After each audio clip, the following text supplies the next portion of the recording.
Livro Diário de um Guerreiro de Cristo do profeta Elder Loemba. Introdução. O que mais me abateu foi quando ele compartilhou comigo que 99% dos pregadores estão corrompidos, e ouvir dele, você consegue, me levou a dizer a mim mesmo que, se aquele tal foi tão usado e chegou tão longe, e acabou daquele jeito, quem garante que eu conseguiria? Creio que esse é um dos grandes questionamentos de homens de Deus da última era, que estão se vendo em grandes perigos. Sim, é isso mesmo. Como ser diferente? Se o mundo mudou, as coisas mudaram, a proposta mudou e a tentação só aumentou. Como podemos levar essa missão, rigorosa e profética, nos últimos dias para que várias almas venham ser despertadas, para o grande avivamento que visa preparar o povo para o arrebatamento? Sim, é isso, uma missão profética para os últimos dias. Assim como Deus levantou Jeremias, o profeta do juízo daqueles tempos, assim como Deus levantou João Batista para preparar o caminho de Jesus, assim Deus está levantando homens e mulheres, preparando o caminho para a vinda do Senhor, para o arrebatamento, e também para avisar ao povo do juízo que está por vir. Eu estava no monte, passava dias e noites chorando, minha alma machucada, porque estive pensando, Deus, quero te dar algo de valor, mas preciso que me mande obreiros para cumprir essa grande missão que o Senhor me recomendou. Então, ouvi a voz de Deus, como de muitas águas, que falava com muita autoridade, Flávio, olhe para os céus. Eu estava deitado, abatido, olhos fechados e ele dizia, tu podes contar as estrelas que estão nos céus? Tente contar. Eu abri os olhos e comecei a contar com os olhos, pois não havia muita força para usar os dedos. Eu contava e não conseguia contar, e repetia, errava por diversas vezes. Então Deus me disse assim, como você não consegue contar, assim eu vou mandar para ti obreiros de todos os lados do mundo, ministros separados para ir contigo nessa missão profética. E dia após dia, temos visto isso se cumprindo. Eu então entendi que Deus estava a fazer uma aliança comigo, parecida com a que fez com o pai Abraão. E não se chamará mais o teu nome Abrão, mas Abrão será o teu nome, porque por pai de muitas nações te tenho posto. Gênesis 17:5. O próprio Deus quer muito que todos peçam o maior pedido a Ele, que é por nações. Muitos não compreendendo essa verdade, vivem pedindo por tudo que vem em suas mentes, mas não sabem que o Senhor quer muito que saibamos orar, pedindo o que é a sua vontade perfeita, por almas, nações e línguas para se entregarem a Ele, e isso sim é orar a Deus, uma oração a qual Deus atende e gera milagres. Pede-me, e eu te darei os gentios por herança, e os fins da terra por tua possessão. Salmos 2:8. Porque eu sempre passava dias e noites nos montes e em retiros, pedindo, Senhor, eu quero as nações, quero muito ser usado para levar a verdade da tua palavra de uma forma rigorosa. Amados, isso faz toda a diferença e comove o coração de Deus. Ainda me lembro bem que, quando eu recebi a missão profética, um ministério de guerra, ainda estava servindo na Assembleia de Deus Pentecostal, liderada pelo servo de Deus Pastor Felipe. Portanto, fui servindo, e eis que logo que fechava os olhos, eu vi uma espada me rodeando e às vezes rodeando toda a igreja, e apenas eu tinha essa visão. Uma visão linda, porém assustadora. Isso foi acontecendo por diversas vezes e não suportei ver aquilo. Pensei em falar com meu pastor na época, mas ele levou aquilo na desportiva e acabei deixando para lá. Mesmo assim, acontecia e eu continuava vendo essa espada. Perguntei a Deus, o que se passa, porque vejo essa espada me seguindo. O que o Senhor quer comigo nessa visão? E então a visão foi ficando cada vez mais clara. Houve momentos em que eu mexendo os olhos via a espada se mexendo, eu girando a cabeça, via ela também a girar. A visão foi indo e mais tarde foi que compreendi que aquela espada está ligada a um chamado de guerra espiritual, que é a missão profética, uma vida de batalha espiritual, e isto é o diário de um guerreiro de Cristo. Neste caso, fui compreendendo que Deus me chamou mesmo para um nível grande de guerra, e isso inclui ver o reino espiritual como se fosse o reino físico. Neste caso, mais à frente, Deus foi abrindo meus olhos a cada passo, quando fui vendo também vários anjos atrás de mim, outras vezes em cima de mim. Eu orava para Deus operar e esses anjos estavam lá, esperando, e agiam segundo a minha palavra. Fui compreendendo, aos poucos, o que Deus queria comigo, e quando meus olhos se abriam para ver muitas coisas, às vezes eu ficava assustado, mas o Senhor sempre me dava paz em meio às visões. Prepara-se o cavalo para o dia da batalha, porém do Senhor vem a vitória. Provérbios 21:31. Sempre digo às pessoas, que o fato de não verem o que está acontecendo no mundo espiritual, não quer dizer que não esteja a acontecer. O fato de não batalharem, não quer dizer que não estejam em uma grande guerra espiritual. Um guerreiro que deserta da guerra, não significa que esteja livre, mas que é um guerreiro em prisão. Precisamos entender que a guerra só terá fim assim que chegarmos à Nova Jerusalém. Até mesmo na porta da cidade santa ainda tem guerra. Enquanto não adentrar lá dentro, mesmo na porta, pode ser abatido, pois até mesmo na entrada do céu existe uma picada, que pode te levar ao inferno. A guerra é declarada, mas a vitória é dos filhos de Deus, que persistem armados e fiéis ao grande general Jesus Cristo. Ainda me lembro, mais tarde, em nossa casa, estive ali, rodeando, fazendo minhas atividades, louvando a Deus. Então, olhei para cima e era como se o teto da casa tivesse desaparecido, e em meio às nuvens, vi descendo um ser muito lindo, magnífico e fiquei em dúvida de quem se tratava. Ele tinha em suas mãos algo que parecia um cajado, só que pequeno, em ouro, e muito lindo. Olhei nos seus cabelos e eram muito lindos, tudo branco como nuvem, muito magníficos. Eu, admirado, dizia, quem pode ser esse? No entanto, olhei nas vestes e eram brancas, e em volta havia algo dourado. Ele calçava umas sandálias em ouro, ainda me lembro, havia muita calma nele, e transmitia muita paz. Eu olhei e depois não olhei mais, pois estava assustado. Estava em um lado da casa, e fui para outro, pensado que ia desaparecer aquela visão, mas continuava. Olhei e ainda estava ali em cima, independente de onde eu ia estava lá em cima, como o sol, dando a impressão que me seguia. Então me lembro de perguntar, quem tu és, e o que fazes aqui? Então, respondeu para mim o seguinte, eu sou Deus. Fiquei mais assustado do porquê estava ali, perdendo tempo com um humano limitado como eu, com tantos afazeres. Ainda me lembro que ele me fez compreender que veio responder algumas das minhas questões. Amém. Eu, na verdade, queria saber sobre o livro da vida, então perguntei, o meu nome está no livro da vida? Ele respondeu, está. E perguntei, o meu nome já saiu alguma vez do livro da vida? E ele respondeu, já. E eu, quantas vezes? E ele respondeu, 3 vezes. Fiquei assustado. Como assim? Já estou no caminho da conversão há muitos anos, desde minha mocidade. E então percebi que até por simples coisas podemos perder o nosso nome no livro da vida. Porém, sempre Deus luta para que estejamos certos de que o nosso nome esteja escrito outra vez no livro da vida. Ele nos procura de todas as formas, como o pastor que abandona as 99, e vai atrás da única ovelha perdida.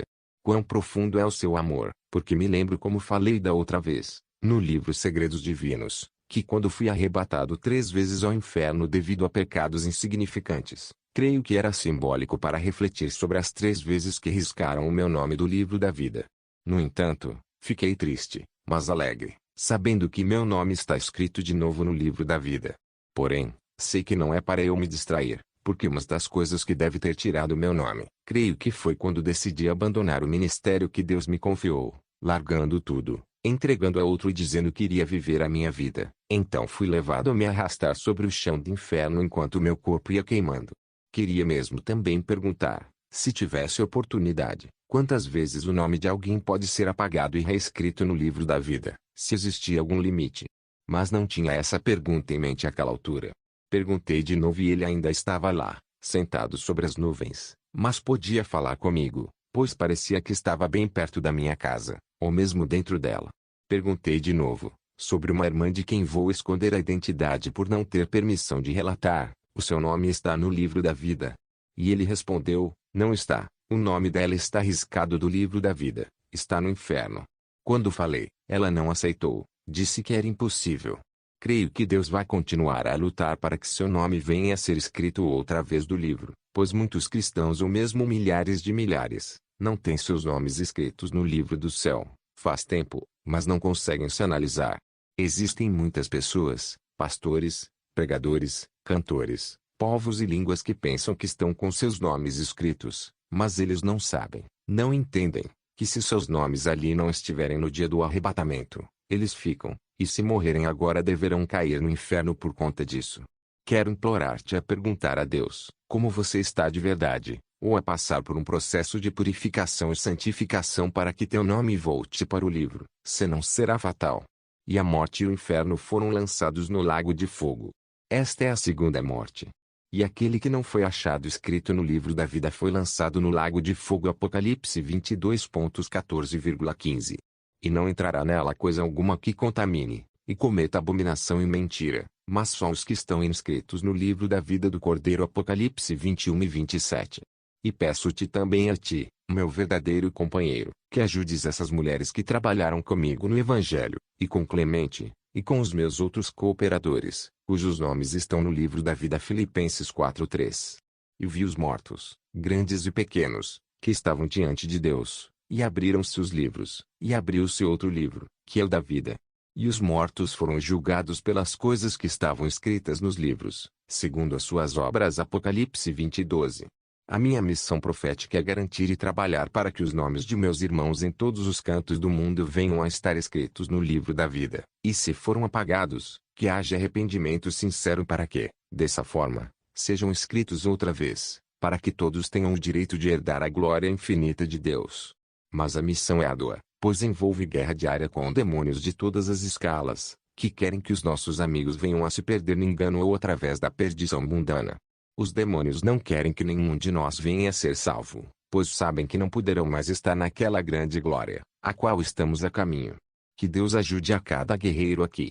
Esse livro é um refrigério para ti, guerreiro, e para todos os que estão cansados de tantos combates.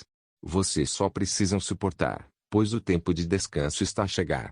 Nada temas das coisas que hás de padecer. Eis que o diabo lançará alguns de vós na prisão, para que sejais tentados, e tereis uma tribulação de 10 dias. Sê fiel até a morte, e dar-te-ei a coroa da vida. Apocalipse 2:10. Nota importante: diário baseado na experiência de vida do profeta Elder Lembah, em uma experiência em que o Senhor Jesus o visitou, e também nas guerras de sua vida em Cristo. Capítulo 1. Jesus veio ter comigo pessoalmente. Revelação do ministério da guerra espiritual. Nesta tarde, eu era como qualquer outro, sem nada de especial, a não ser que estava na casa da minha sogra para passar o dia com família. Depois de tanto, decidi que iria descansar um pouco. Quando fui ao quarto onde ficava a minha esposa quando ainda vivia lá, eu então disse em meu pensamento: vou descansar um pouco, pois me sentia muito cansado de tanto trabalho que às vezes exerço em nosso ministério. Quando nem tinha ainda fechado os olhos, não tinha ainda pegado no sono devidamente, os meus olhos, de si mesmos, começaram a brilhar como se eu estivesse fora de casa em um dia ensolarado e o sol se aproximasse muito perto da terra. Na minha mente, logo eu percebi que o Senhor veio ter comigo. A presença era tão quente, que fiquei em fogo na mesma hora e tudo ficou muito aceso como o sol do meio-dia. O quarto brilhava de uma tão grande glória, e o meu corpo, não suportando aquilo, tremia como um telemóvel, celular, a vibrar. Meu corpo paralisou no mesmo instante, e então eu olhei e só dava para ver a luz forte do seu rosto. Eu tinha certeza que era o Senhor Jesus que estava ali comigo. Diante dos tremores eu tentava falar, mas não conseguia, pois era um movimento inédito, ao mesmo tempo que perigoso, pela magnitude de sua glória. Jesus disse, diante de uma voz de trovão, misturado com muitas águas, ou sons de uma rádio falha, Jesus disse para mim certas coisas que eu já tinha relatado no testemunho, mas o que me impactou muito foi que ele disse: Flávio, tu me amas muito. Em lágrimas, paralisado, não entendi nada. Como o Senhor pode dizer que amo muito a Ele, sabendo que ainda não consigo ser como Ele quer que eu seja? Mas outra coisa eu não havia revelado quando tratei disso no testemunho. Jesus disse mais: Flávio, eu te chamei como um guerreiro da luz. Estou disponibilizando 7 anjos para trabalhar e para estarem ao teu serviço. E falou também sobre a saída do ministério, que todos vocês já sabem. Diante daquele movimento eu não parei de chorar, pois eu sei que não sou digno de tal visita, mas ainda assim fui agraciado com tal privilégio. Quem é um guerreiro da luz? Fiz a mim mesmo essa pergunta por diversas vezes. O que o Senhor quer dizer com isso, sobre ser um guerreiro da luz? Então, primeiro, vamos ver o que o Senhor nos mostra em sua palavra sobre um guerreiro, porque não temos que lutar contra a carne e o sangue, mas, sim, contra os principados, contra as potestades, contra os príncipes das trevas deste século, contra as hostes espirituais da maldade, nos lugares celestiais. Efésios 6:12. Lendo este texto bíblico, compreendamos devidamente que um guerreiro é um soldado de Cristo, combatendo contra principados e potestades, ou melhor, é um defensor da luz, Assim como Paulo nos ensina que um verdadeiro guerreiro não luta contra a carne, ou seja, não faz ataques físicos, pois ele sabe que a sua guerra está em regiões espirituais. Pois bem, nesse ponto compreendamos que devemos nos focar em combater contra espíritos malignos que operam em pessoas, e não em pessoas que, na sua maioria, são usadas inocentemente. Experiências de vida, guerreiro em constante batalha. Em todo caso, essa experiência que tive com o Senhor e, em especial, sobre ele me dizer que me chamou para ser um guerreiro da luz, fez-me pensar e escrever este diário para ajudar aos guerreiros fortes a não desistirem, e aos caídos a se levantarem, pois sei bem que tem muitos guerreiros caídos, que foram desenganados e se encontram sem forças. Reconheçam as vossas fraquezas, peçam ao general para vos levar ao hospital, tratem-se, não desistam. Irei tratar melhor disso em breve. Quanto a mim, irei para onde tudo começou, da primeira vez. Enquanto eu dormia eu tive um sonho assustador. Eu estava em pé em algum lugar, quando olhei em minha frente.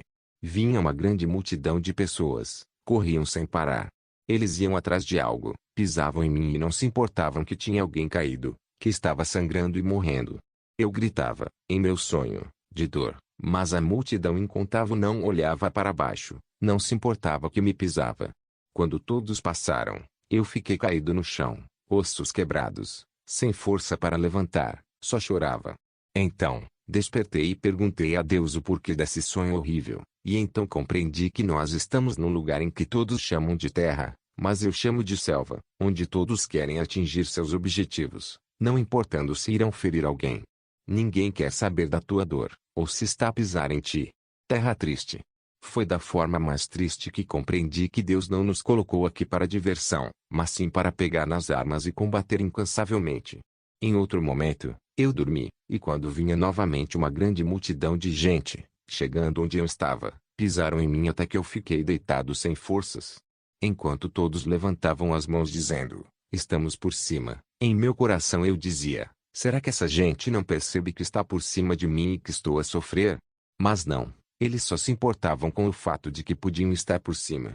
Quando acordei, o Senhor me fez perceber que o mundo é um palco onde as pessoas querem muito estar por cima, e para isso, então, eles sobem nas costas dos outros, e estão felizes, rindo, se alegrando, mas não se importam se foi fraude, se estão usando os outros para alcançarem seus sucessos. Eu realmente sinto muito por você, guerreiro de Cristo, que ainda olha para esse mundo com sabor, tão apegado às coisas desta terra, que é capaz de tudo. Nesta hora em que escrevo para vocês, milhões de pessoas já morreram por causa do sucesso de alguém. Nas ruas, quantos morreram por um gatuno, ladrão, que levou bens que não adquiriu pelo seu próprio esforço? Meu irmão, saiba que de uma ou de outra maneira você está em guerra, querendo você ou não. Se você parou de guerrear, isso te faz um soldado em prisão, e Deus sabe disso. Por isso nos advertiu para o seguinte, no demais, irmãos meus, fortalecei-vos no Senhor e na força do seu poder. Revesti-vos de toda a armadura de Deus, para que possais estar firmes contra as astutas ciladas do diabo. Efésios 6 2.10,11. É de grande importância que peguemos esse texto bíblico e mastiguemos dia após dia, para nos fortalecermos todos os dias, todos os minutos. Conecte-se à fonte de luz, senão você ficará sem luz a qualquer momento. Nós somos como a lua, que para dar a sua luz precisa todos os dias beber do sol, que é a sua fonte de luz. Quando temos dias de muita chuva, o sol fica encoberto pelas nuvens e não brilha, e você verá que a lua à noite não será tão clara assim, pois em um dia sem o sol a brilhar à noite haverá um luar escuro, e assim compreendemos o mistério que o Filho de Deus, Jesus, disse quando falou que nós, a Igreja, somos a luz do mundo. Ele está a dizer que nós estamos em contato com a fonte de toda a luz, que permite que nós também brilhemos a sua luz para as densas trevas da terra, e este é o mistério. Enquanto tendes luz, crede na luz, para que sejais filhos da luz. Estas coisas disse Jesus e, retirando-se, escondeu-se deles. João 12:36. O guerreiro de Cristo é a luz da terra. Quando Jesus disse para mim que me chamou como guerreiro da luz, ele estava exatamente dizendo que um guerreiro é transportador da luz na terra, pois a nossa arma em Cristo é portadora da luz, que pode desfazer toda a treva ao nosso redor, e dessa forma, não tem como as trevas estarem em paz carnal, pois elas se sentem incomodadas com a nossa presença, estando nós cheios de luz, por causa de Cristo que transportamos. Um guerreiro está em constante movimento de batalha, Flechas são lançadas em todos os lados, mesmo quando se está se divertindo com a família. Os principados estão sempre a orientar os seus milhares de demônios para atacar os filhos da luz. No outro dia, enquanto dormia, em uma visão eu vi milhares de demônios com grande fúria, vindo diante de mim para me derrubar com toda a força. Eu os vi e eram milhares, de todos os tipos, que me lembravam bichos, chegavam e ficavam a uma certa distância, e lançavam grandes dardos contra mim. Tem vezes que o Senhor me deixa agir com a fé posta nele e só orienta os anjos quando estou enfraquecido. Em minha visão eu atirava grandes armas que eu não me lembro de tê-las, mas mesmo assim era grande a batalha. Mas o Senhor nos concedeu vitória, pois maior é aquele que está sempre em nós, do que o que está no mundo. Fracassos e derrotas de um guerreiro de Cristo. Bom, dizer que um guerreiro de Cristo sempre teve ganhos em suas batalhas será um equívoco, pois um guerreiro, apesar de estar em constante guerra, às vezes fracassa, mas isso não significa que ele morreu, a não ser que este se deixe morrer, pois não importa o ferimento que adquiriu, ao longo da jornada tem sempre remédio para se curar em Cristo. Primeiro, é necessário saber que todo guerreiro deve ter em suas poças todas as armaduras de Deus, e se alguma delas caiu é necessário colocá-la para não se ver atingido por certas legalidades. Revesti-vos de toda a armadura de Deus, para que possais estar firmes contra as astutas ciladas do diabo. Efésios 6:11. É de extrema importância ter certeza de que está bem armado, porque muitos dos que foram mortos no meio do caminho é porque lhes faltava alguma armadura. Não será fácil. Todo o evangelho que aprendeu dizendo para ti que vindo a Jesus a tua vida já não teria guerra, que tudo iria melhorar. Lembre-se, esse não é o evangelho deixado por nosso general. Olha o que nos disseram na palavra, e também todos os que piamente querem viver em Cristo Jesus padeceram perseguições. 2 Timóteo 13:12. Compreenda que o evangelho que recebemos é exatamente um catálogo, um manual de instruções, que nos conduz aos céus, e diante da caminhada nos deparamos com vários desafios a vencer. E muitas vezes a gente é ferido por distração ou por falta de preparação. O maior agravante é o de pessoas em muitos lugares do mundo, que receberam outro tipo de evangelho, diferente, que diz que vindo a Cristo tudo ficará bem, já não terás guerra, e esse é o tipo de evangelho que faz as pessoas ficarem distantes do reino e mortos na primeira batalha espiritual. Um evangelho sem aí, um evangelho sem dores, tudo para satisfação da carne, com palavra que alimenta a carne. Oração que alimenta a carne, profecia que promove a carne, tudo para a satisfação do ego humano. Porém não é isso que Jesus deixou para os guerreiros que às vezes ficam cansados, e saem do caminho, e sabem que devem voltar o mais rápido possível para não serem derrotados completamente e perderem a coroa da justiça. O guerreiro vive chorando pelo curso da sua trajetória, mas nunca desiste, vive sofrendo várias afrontas, mas está firme e confiante na promessa, e sabe que nada pode abater a sua certeza da caminhada na guerra para a eternidade. Na verdade vos digo que vós chorareis e vos lamentareis, e o mundo se alegrará, e vós estareis tristes, mas a vossa tristeza se converterá em alegria. João 16:20. Não se preocupe se estão rindo de você, não se preocupe se estão zombando de tua fidelidade ao general, fique tranquilo, pois amanhã eles dirão que tinhas toda a razão em levar muito seriamente o que eles levaram em brincadeiras. Essa deve ser a tua lembrança diária, a tua tristeza se transformará em alegria. Essa corrida ainda não acabou, não desista e tudo vai acabar bem. O guerreiro e suas visões claras. Começo por dizer nesse ponto que eu, diante de Deus, tenho tido visões clarificadas para ver os nossos inimigos, suas estratégias e seus ataques. Algumas vezes, enquanto estou passeando pelas ruas, eu vou olhando como se estivesse a ver literalmente humanos, mas vejo vários demônios seguindo pessoas, em cima de pessoas, muitos outros demônios em forma de serpente, e essas pessoas não sabem como estão em grandes prisões diabólicas, controladas por forças infernais. E isso me dá a certeza de que, quanto mais vou subindo de escala espiritual em comunhão, mais essas visões se tornam normais. Em outras vezes, vejo anjos literalmente voando em cima das pessoas a quem eles estão guardando ou simplesmente voando em cima de algumas casas. Eu me lembro bem que, em um dos dias que eu passeava nas ruas, vi um ser resplandecente, mas estava como que em forma física, e só eu podia vê-lo. Ele vinha em minha direção, até que me dei conta que estava vindo ter comigo e estava atrás de uma moça que ia com pressa, não sei para onde.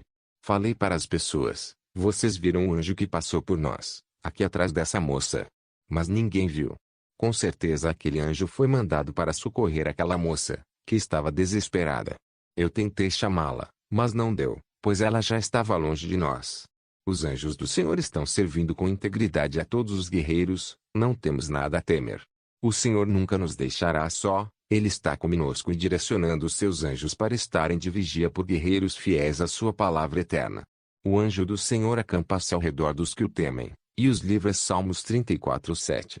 Perseguidos por vários demônios, fui ameaçado de morte fisicamente pelos satanistas, então foram liberados vários tipos de demônios da água, mata, ar, cimenteiro. Deus me avisou para estar de alerta e em oração que queriam me matar, portanto me aprontei. Eles chegaram em minha casa, me procuraram em todos os cantos, não puderam me achar e diziam entre si, onde está ele?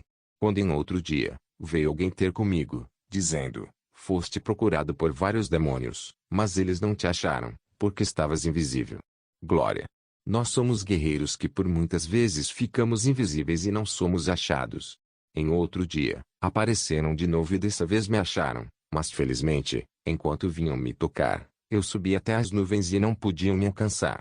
Não me fizeram nenhum mal, eu estava com Deus nas nuvens, só vi eles levantando as mãos para ver se me alcançavam, mas eu estava feliz com Deus nos ares. Mais uma vez tive a máxima certeza que o Senhor sempre foi fiel quando Ele diz que tu não serás atingido. É sério, Ele não mente. Sempre vi a sua mão a cuidar de mim, e é exatamente isso que está acontecendo contigo. Creia e viva nas promessas de Deus. Desde que vivas em total santidade, ninguém pode colocar as mãos sujas em você, porque Deus não e nunca permitiu que ninguém tocasse na menina de seus olhos. Deus é o nosso refúgio e fortaleza, socorro bem presente na angústia. Salmos 46:1. Aquele que habita no esconderijo do Altíssimo, à sombra do Onipotente descansará. Direi do Senhor, Ele é o meu Deus, o meu refúgio, a minha fortaleza, e nele confiarei. Salmos 91:1,2. Não parou por aí, um guerreiro está em constante guerra. Estava em minha sala, em comunhão, e quando terminei, simplesmente vi demônios vindo de forma clara para me ferir. Na mesma hora, o lugar ficou iluminado de seres celestiais. 2 deles me cobriram de forma que fiquei totalmente coberto, e não poderiam me tocar. Estava a acontecer literalmente, então fiquei no choque de glória, e feliz pelo Senhor estar sempre ali, disponível para nos guardar de todo mal. Meu irmão, se você visse o trabalho que o Senhor está a fazer por nós, nunca mais terias medo de nada. Você confiaria amplificadamente no eterno Deus forte. Ele te cobrirá com as suas penas, e debaixo das suas asas te confiarás. A sua verdade será o teu escudo e broquel. Não terás medo do terror de noite, nem da seta que voa de dia, nem da peste que anda na escuridão, nem da mortandade que assola ao meio-dia. Salmos 91:4-6. Deus nunca deixou os seus filhos genuínos desamparados. Ele está sempre conosco em todos os lugares, com anjos de guerra para nos guardar de todo tipo de ataque do maligno. Exercite a tua confiança de forma a não ter medo, a não duvidar de nada. Vou tratar de tudo já nessa conclusão. O grande general dos guerreiros da luz, por isso, também Deus o exaltou soberanamente, e lhe deu um nome que é sobre todo nome, para que ao nome de Jesus se dobre todo o joelho dos que estão nos céus, e na terra, e debaixo da terra, e toda a língua confesse que Jesus Cristo é o Senhor, para a glória de Deus Pai. Filipenses 2:9-11. Compreendendo que Deus exaltou o seu Filho, Jesus, o Cordeiro amado e puro de Deus, que foi morto para nos purificar, que é o grande general, que tem um nome que está sobre todo nome, tem poder acima nos céus, na terra e debaixo da terra, um general que tem a maior autoridade do universo de todos os tempos está do nosso lado, que está conosco e é o nosso guia. Não sei por que você ainda vive com medo de demônios, ainda que forem 1.000 de milhões. Não temos nada a temer, só com um sopro ele consegue colocar todos os inimigos para correr, e a sua autoridade é respeitada por todas as classes, tanto a do céu, como a dos homens, quanto a de demônios. Por que temer? Creia que Jesus é Rei, Filho de Deus, creia no seu sangue de proteção, creia na sua presença, na palavra, creia e não terás o porquê de estar atormentado por qualquer tipo de bruxaria, ainda que seja negra, branca ou amarela. Nosso Deus é maior. Quando nesses dias eu ia pelas ruas, me deparei com umas moças que, olhando para mim fixamente, disseram, esse aqui está protegido a 7 chaves. Eu nada perguntei, só avancei, mas me questionei, se eu não as conhecia por que disseram isso. Então o Senhor me fez compreender que elas são bruxas, e estavam a atacar muita gente na rua, e quando me viram elas se deram conta de que não poderiam nada contra mim. Glória a Deus. Por isso disseram aquilo.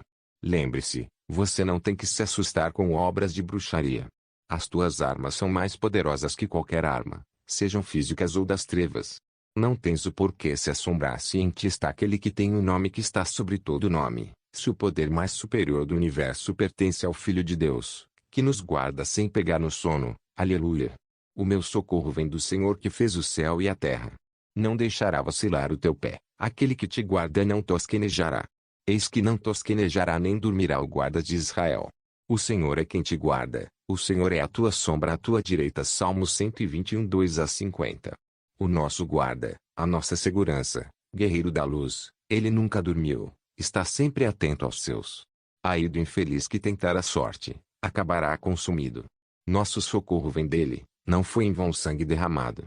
Ele nos cuidará devidamente, pois nós custamos o sangue mais especial, o sangue do Deus encarnado. Levante, guerreiro, dessa fraqueza com que foste atingido. Levante, seja forte, não pare de lutar contra as armas do inferno, que é o pecado. Isso é a arma que atinge os filhos da luz quando estão distraídos. Levante desse pó, volte ao início de tudo, ainda tem muito para fazer. Há um ditado profético que diz: verdadeiro guerreiro é aquele que mesmo levando uma bala perdida, que é o pecado, não se deixa morrer no chão, mas ainda assim arrasta-se até o hospital. Trate-se e volte para a guerra, onde você caiu. Arrependa-se, confesse, tome decisão, tome atitude e volte. Nós não estamos te julgando, nós te ajudaremos, só não queremos que sejas hipócrita, fingindo que está tudo bem, escondendo a ferida da bala que levou com um pano para não sabermos. Não, isso não é ser um guerreiro valente, e sim, fraudulento. Você vai vencer, você nasceu para vencer, vai tudo acabar bem. Você não vai acabar assim, ainda está vivo, e a boa notícia é que ainda tens uma chance. Você só perderá a chance assim que morrer. Lute e se levante desse buraco. Lembra-te, pois, de onde caíste, e arrepende-te, e pratica as primeiras obras. Quando não, brevemente te virei, e tirarei do seu lugar o teu castiçal, se não te arrependeres. Apocalipse 2:5. Quando Jesus diz, lembra-te de onde caíste, está a falar também para os guerreiros fazerem um memorial e colocarem nele todos os erros e pecados e lembranças. Nunca se esqueça de teus pecados, Jesus está a dizer, tenha esse manual de memória, onde você vai olhar para tudo que fizeste de errado e pensar em fazer sempre diferente. Guerreiro, não se esconda dos teus pecados, não pinte seu pecado de branco, chame o teu pecado pelo nome e diga, eu vou vencer-te. Mesmo se estiveres muito bem com Deus, os teus pecados são fracassos a serem lembrados sempre, para nunca para lá voltares nos dias atuais. Muitos guerreiros estão vivendo e mentindo nesse aspecto. Se for perguntar-lhes onde está o teu manual de gafes e pecados, eles não têm. Por favor, lembre-se sempre de onde caíste, porque é o caminho para voltar à prática das primeiras obras. Dessa forma, seguiremos o exemplo do guerreiro Paulo, que depois de tudo que passou, foi fiel a Deus, e no fim de sua carreira de guerra, disse, combati o bom combate, acabei a carreira, guardei a fé. 2 Timóteo 4:7. Compreenda, guerreiro, veja na perspectiva de Paulo, que ele está dizendo que combateu.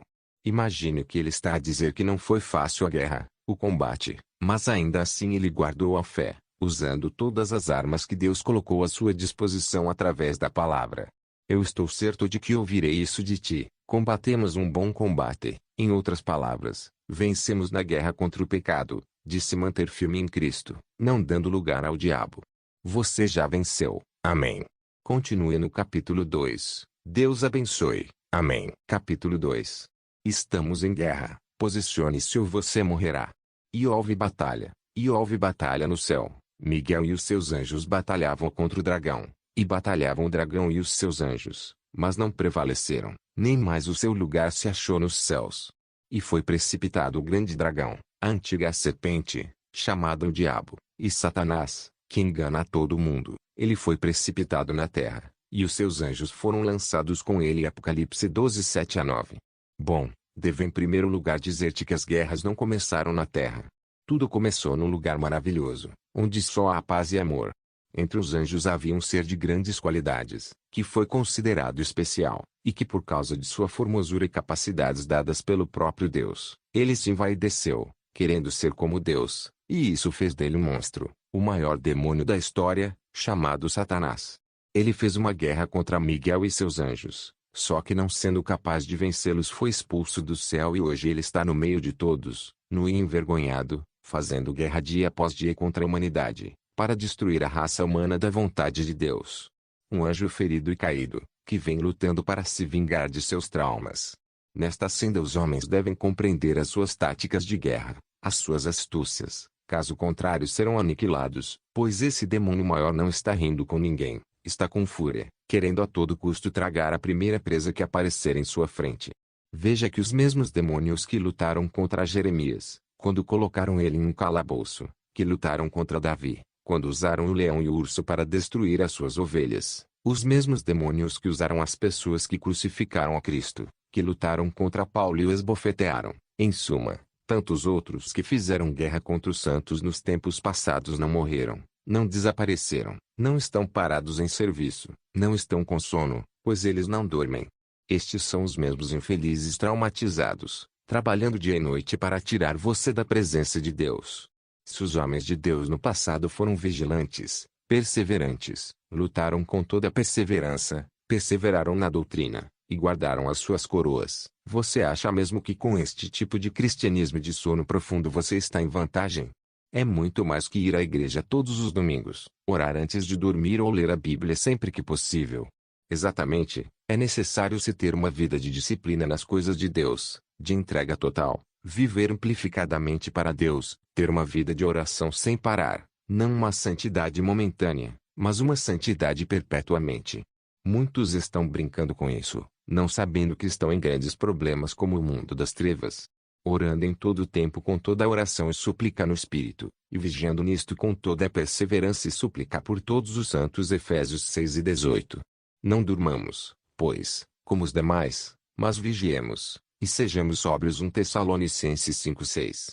Lembra-te, pois, do que tens recebido e ouvido, e guarda-o, e arrepende-te. E, se não vigiares, virei sobre ti como um ladrão, e não saberás a que hora sobre ti virei. Apocalipse 3:3. Lembre-se sempre do que vou dizer agora, não se posicionar para guerrear não te tira o direito de ser soldado, só te torna um soldado em prisão, armazenado para a próxima se é no inferno. Você não pode parar agora, você tem muito a lutar, não importa as cicatrizes que já teve, ainda assim você pode muito bem erguer forças e levantar-se de novo para a guerra, pois essa peleja só tem dois finais, ou você no céu ou você no inferno. Mas estou torcendo por ti, você é capaz. Você pensa que já não tem solução, que acabou. Você diz que se rende ao mal, que o inferno é o seu fim, que para você acabou, que não há outra saída. Pare, não diga isso. Até quando não sentires força, existe em todo cristão força em uma reserva que ele não sabe. Enquanto não explorar essa força, não perceberá o quanto está ungido e forte na força de Cristo. Filhinhos, sois de Deus, e já os tendes vencido, porque maior é o que está em vós do que o que está no mundo. 1 João 4:4. Mas em todas estas coisas somos mais do que vencedores, por aquele que nos amou. Romanos 8:37. Eu também já estive fraco, pronto a morrer na fé. Eu estive em uma fase do meu cristianismo em que estava tão decepcionado com tudo, que parecia que não iria conseguir erguer a força que já tive em Cristo um dia. Naquela fase, eu pensava comigo mesmo como era possível que eu estivera tão forte. A minha comunhão ia tão bem com meu Salvador e agora não sentia forças para voltar a buscar a Deus como antes. Sentia frieza, sentia desânimo e então o resultado. Lembre-se sempre quando você estiver distante da oração e da palavra, a proposta de Satanás para o pecado aparece e isso me aconteceu. Minha mente ficou cheia de pensamentos para pecar, e enquanto isso, naquela fase, fui dormir pensando em pecar, quem sabe, no dia seguinte. Fui dormir e abri meus olhos, e minha visão já não era física, e sim espiritual, quando eu vi uma luz brilhando nos meus olhos em cima das nuvens, e saía das nuvens uma mão gigante toda iluminada, e muita luz chegou até onde estava, me pegou pelas golas, como quem pega em um adversário. Nesse momento, essa mão me levou com fúria até as nuvens e me disse, se comporta, não faz besteira. Fiquei envergonhado e triste e a mão tinha me voltado para a cama, e despertei, arrependido, e pensava comigo mesmo: Deus é amor, me livrou dessa. Mas foi estranho ele me pegar pelas golas até o céu e chamar a minha atenção. Então, eu voltei à comunhão. Não foi muito fácil, mas depois peguei de novo o ritmo de busca constante nas minhas madrugadas. Mesmo que você não tenha ouvido o aviso do cuidado do Senhor e pecou, ainda assim, Ele é amor e quer muito que voltes. Simplesmente se arrependa de todo o teu coração, confesse as tuas falhas e Jesus vai voltar a sorrir para ti. Estamos em uma guerra espiritual, muito extrema e feroz, e precisamos muito santificar, em todo o tempo, o nosso pensamento, palavras e atos, e então de forma mais radical compreendi que devo buscar constantemente, cada vez mais alto, para não ser alvo de afrontas de trevas, pois nós fomos salvos em Cristo e estamos aqui na terra para dar certo, mas para isso precisamos continuamente lavar as nossas vestes para não darmos legalidades para o inimigo nos atingir através de seus dardos. B. Posicionamento de vitória em meio à guerra. Sujeitai-vos, pois, a Deus, resisti ao diabo, e ele fugirá de vós. Tiago 4:7. Sujeitais-vos, vem da palavra render-se, depender, prostrar-se diante de Deus, mas no dicionário português sujeitar na família de palavras vem de sujeito, e o sujeito depende do verbo ou recebe sentido através do verbo ou, ainda melhor, sujeito é o que não tem sentido sem o verbo em uma frase. Por exemplo, Pedro com Jesus na Galileia, é uma frase que tem seu sujeito, mas não tem nenhum sentido, porque faltou o mais importante para dar sentido, e para isso, precisamos encontrar o verbo dessa frase e posteriormente conjugá-lo para se enquadrar na frase. Vamos lá, Pedro estava com Jesus na Galileia. Nesse caso a frase ganhou sentido, porque entrou nela o verbo, e o sujeito se rendeu ao verbo, sujeitou-se ao verbo para ganhar sentido, pois o verbo ali é estar no pretérito imperfeito do indicativo, que refere-se a um fato ocorrido no passado, mas que não foi completamente terminado, expressando, assim, uma ideia de continuidade, de duração no tempo. Então vimos que o sujeito está rendido ao verbo, submetido ao verbo, mas quem é o verbo na palavra? Vamos ver isso. No princípio era o verbo, e o verbo estava com Deus, e o verbo era Deus. Ele estava no princípio com Deus. Todas as coisas foram feitas por ele, e sem ele nada do que foi feito se fez. Nele estava a vida, e a vida era a luz dos homens. E a luz resplandece nas trevas, e as trevas não a compreenderam. João 1:1-5. Então estamos a compreender que alguém aqui é o verbo. Este verbo é o Criador de tudo. Esse verbo é chamado Deus nesse texto, e ainda mais, este verbo estava com Deus. Mas de quem estamos falando? Quem é esse verbo, que é chamado de Deus? Será que ele tem nome? Será que está compreendido na palavra ou só o conhecemos como verbo? Vamos ver isso. E o verbo se fez carne, e habitou entre nós, e vimos a sua glória, como a glória do unigênito do Pai, cheio de graça e de verdade. João 1:14. Pois bem, então esse verbo se fez carne e habitou entre nós. Quem é o unigênito do Pai?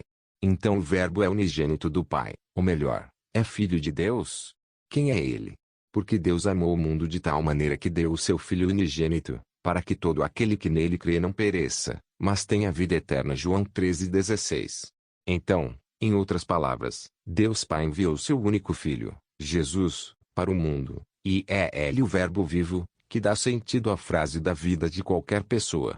Então, se Deus está nos dizendo, sujeitais-vos, ele quer dizer que já mandou o verbo para estar dentro da vossa frase, ou melhor, dentro de vossas vidas, e para que tenha sentido só resta se sujeitar, se submeter, e isso significa estar em dependência total do verbo.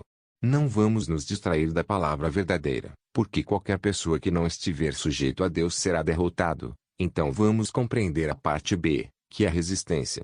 Resistência é o posicionamento de coragem para suportar afrontas, diante de guerras intensas, confiar que apesar de tanta dor, tanta luta, ainda assim, eu estou em vantagem por ter Cristo ao meu lado.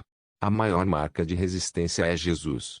Olhando para Jesus, autor e consumador da fé, o qual, pelo gozo que lhe estava proposto, suportou a cruz, desprezando a afronta, e assentou-se à destra do trono de Deus. Considerai, pois, aquele que suportou tais contradições dos pecadores contra si mesmo, para que não enfraqueçais, desfalecendo em vossos ânimos. Hebreus 12:2,3. 1. Jesus resistiu ao diabo, não aceitando a corrupção, quando foi tentado em sua natureza carnal. Então foi conduzido Jesus pelo Espírito ao deserto, para ser tentado pelo diabo. E, tendo jejuado 40 dias e 40 noites, depois teve fome, e, chegando-se a ele o tentador, disse: Se tu és o Filho de Deus, manda que estas pedras se tornem em pães.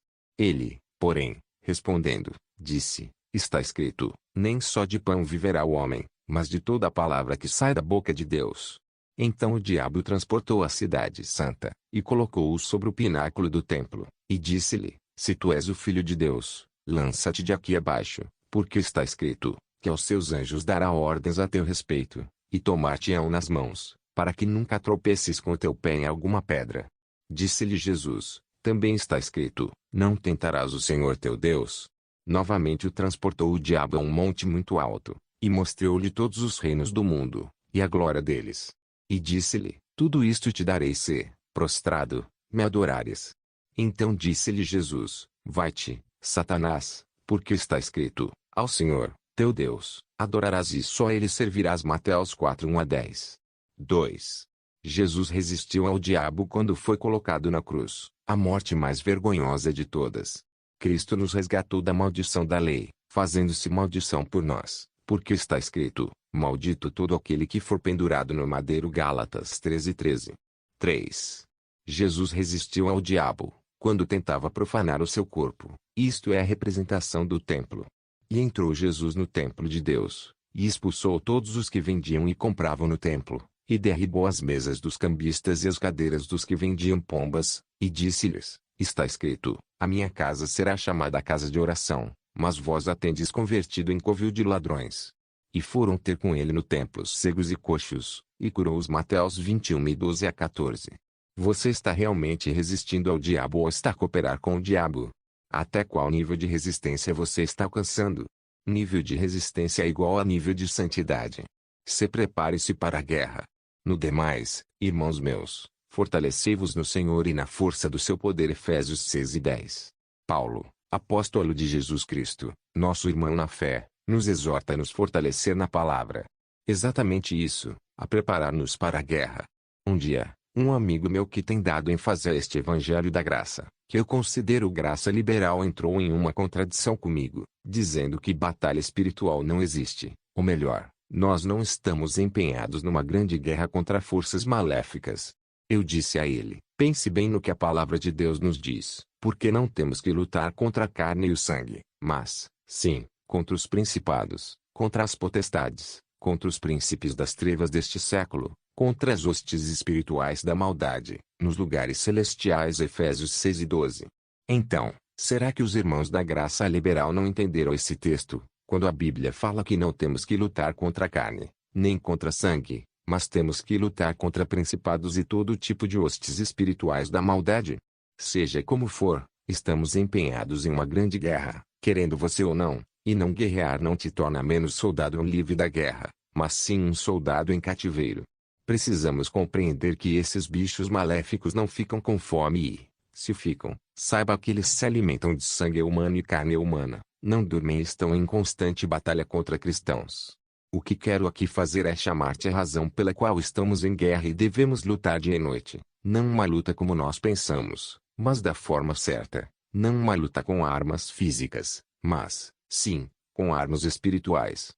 A Bíblia relata uma cena que ocorreu no passado com um rei exemplar. Este rei era Davi. Quando ele se levantou contra Golias, o gigante que atormentava Israel e ninguém poderia enfrentar, pois todos temiam esse grande gigante, Davi, um moço naquela época, foi até onde estava o gigante e iniciou ali uma discussão entre os dois, em que um se mostrava confiante em sua força, o outro na força suprema. Disse mais o filisteu a Davi: Vem a mim, e darei a tua carne às aves do céu e às bestas do campo. Davi, porém, disse ao filisteu: Tu vens a mim com espada, e com lança, e com escudo, porém eu venho a ti em nome do Senhor dos Exércitos, o Deus dos Exércitos de Israel, a quem tens afrontado. 1 Samuel 17 2.44,45. Davi não tinha força nenhuma, não tinha experiência em guerra, nunca tinha pegado em uma espada ainda. Se existe uma coisa pesada é uma pessoa ofender a tua mãe, e Davi compreendeu que estavam a ofender o seu Criador, então foi dar resposta, confiante no Deus poderoso. Então Davi usa uma palavra de fé, dizendo e crendo em sua vitória: hoje mesmo o Senhor te entregará na minha mão, e ferir-te-ei, e tirar-te-ei a cabeça, e os corpos do arraial dos filisteus darei hoje mesmo às aves do céu e às feras da terra, e toda a terra saberá que há Deus em Israel, e saberá toda esta congregação que o Senhor salva, não com espada, nem com lança, porque do Senhor é a guerra, e ele vos entregará na nossa mão. Samuel 17 2.46,47. Você compreendeu?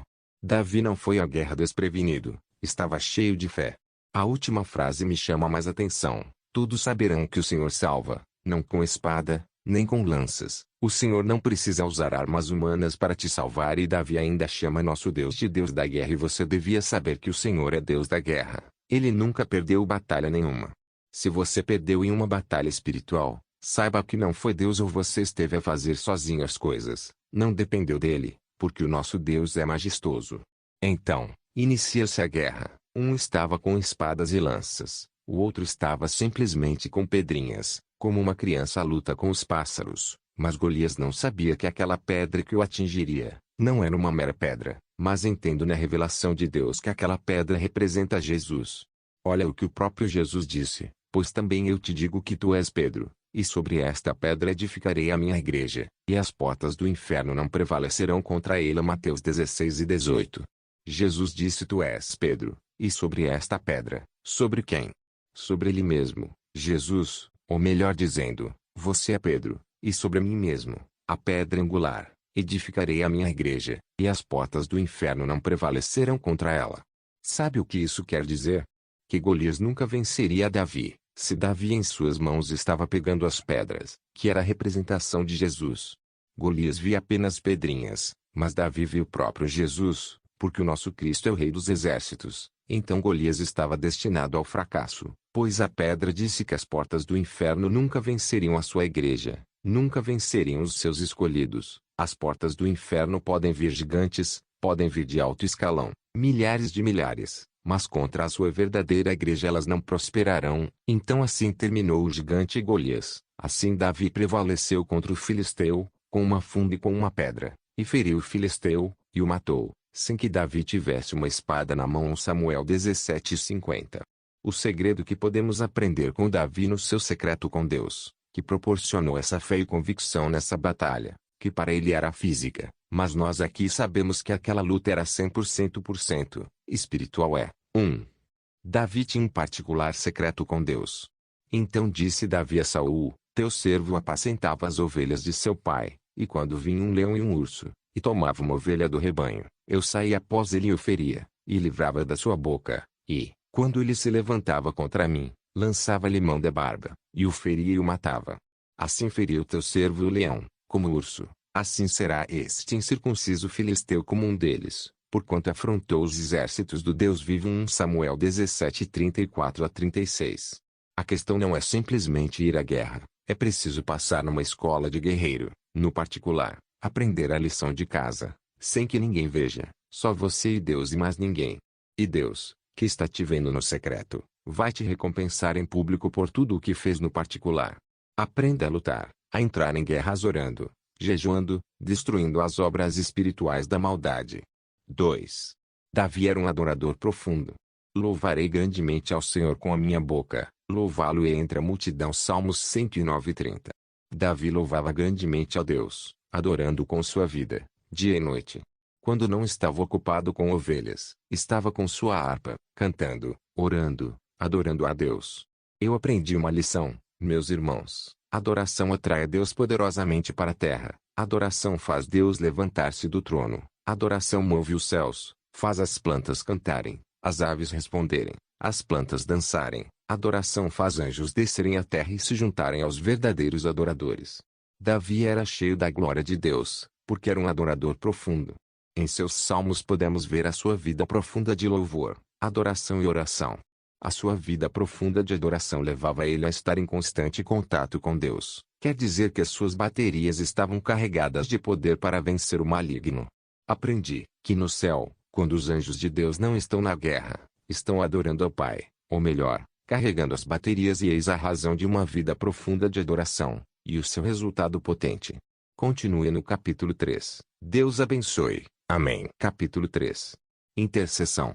Etimologicamente, intercessão no hebraico quer dizer paga, que segundo a concordância de Strong quer dizer colidir, encontrar por acidente ou violência. Figuradamente falando também significa suplicar, orar, alcançar, correr, que são palavras usadas em Isaías 55:12. No hebraico, no Antigo Testamento, ressalta vários significados existentes na raiz da palavra como vir sobre ou contra, quer de propósito ou acidentalmente, quer violentamente ou levemente. A Bíblia também nos fala de algumas expressões como se colocar na brecha para defender alguém, Ezequiel 13:5, Ezequiel 22:30. A palavra hebraica paga para intercessão tem dois aspectos. Primeiro, o de luta, violência, choque, denota confronto, e segundo, o de encontro, colocar-se entre, orar, suplicar, pleitear. Concluímos que intercessão tem um significado de confronto e outro de encontro com Deus, tipo assim, o homem não tem autoridade para confrontar o Criador, por isso vamos a Deus com uma atitude de quebrantamento e submissão, mas confronto é sobre quem se opõe à vontade de Deus. Mas, sim, com armas espirituais. A Bíblia relata uma cena que ocorreu no passado com um rei exemplar. Este rei era Davi.